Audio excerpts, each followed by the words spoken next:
กรมใหญ่การเมืองป้องกันความสงบจัดพิธีเซ็นบทบันทึกมอบหับหน้าที่ระหว่างพลตรีปริญญาเอกสุวรรณีศรีสุภาพมีไซคณะประจำภาคกระทรวงหัวหน้ากลุ่มใหญ่การเมืองป้องกันความสงบผู้เก่าและพลจัตวาคอนสวรรค์สมภาไซคณะภาคกระทรวงหัวหน้ากลุ่มใหญ่การเมืองป้องกันความสงบผู้ใหม่ในวันที่ 18 มิถุนายน 2025 นี้โดยการเข้าร่วมของพลโทกงทองพงษ์วิจิตรกรรมการศูนย์กลางภาคห้องรัฐมนตรีกระทรวงป้องกันความสงบมีคณะภาคกระทรวง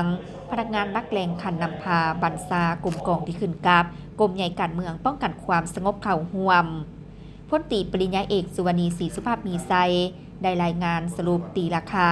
การนำพาบรรษาปรับปรุงก่อสร้างกำลังและพื้นฐานโครงล่างอยู่กรมกองที่ขึ้นกับกรมใหญ่การเมืองป้องกันความสงบซึ่งตลอดระยะที่ได้รับหน้าที่เป็นหัวหน้ากลุ่มใหญ่การเมืองป้องกันความสงบในระยะผ่านมาแม้นมีผลงานมีผลสำเร็จหลายด้านตามการมอบหมายที่การจัดตั้งคันถึงมอบหมายให้เป็นต้น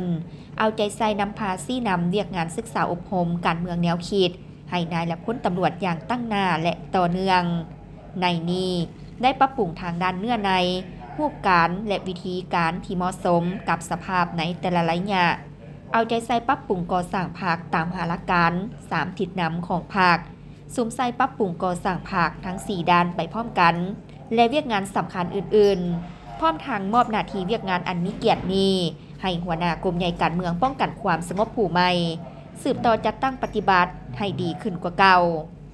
จากนั้นก็ได้ลงนามเซ็นบทบันทึกมอบหับหน้าที่ร่วมกัน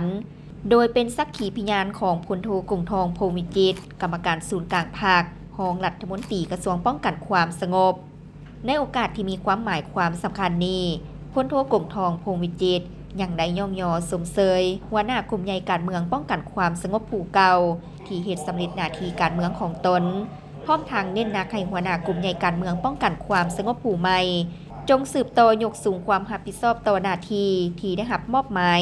เอาใจใส่นำพาซี่นำเวียกงานกลุ่มใหญ่การเมืองป้องกันความสงบให้มีความเติบใหญ่เข้มแข็งขึ้นเป็นก้าว